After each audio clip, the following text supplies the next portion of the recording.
வெளியில தோத்து போயிட்டா கூட போராடி மறுபடியும் ஜெயிச்சிடலாம்.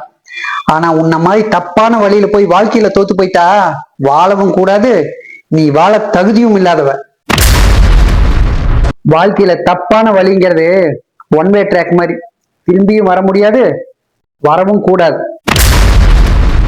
செக்ஸ்ங்கிறது ஒரு மனுஷனுக்கு வாழ்க்கையில 10% சந்தோஷம் தாண்டி, அதையும் தாண்டி 90% சந்தோஷம் வாழ்க்கையில இருக்கு. அதெல்லாம் ஏன் உங்க கண்ணுக்கு தெரிய மாட்டேங்குது? ஆனா இது மட்டும்தான் 90% சந்தோஷம் நினைச்சு வாழ்க்கையை தொலைச்சிட்டு ஏன்டி இப்படி எல்லாம் போறீங்க? ஆனா நீ ஒருத்தி இன்னைக்கு செஞ்ச தப்புனால நீ ஒரே நாள்ல செத்துருவ. ஆனா வாழ்க்கை பூரா நானும் என் குழந்தைய செத்துக்கிட்டு தாண்டி இருக்கணும். நாங்க என்னடி பாவம் பண்ணோம்? இனிமே எந்த ஜென்மத்திலையும் நீ மனுஷனா பிறந்துடாத, வேற உயிரினமா கூட இந்த பூமியில பிறந்துடாத. அதுக்கான தகுதி உனக்கெல்லாம் இல்லை.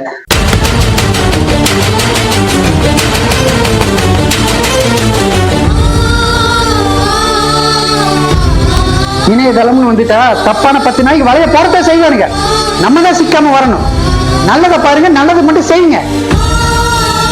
இப்படி அநியாயமா குடும்பத்தை கெடுக்காதீங்க.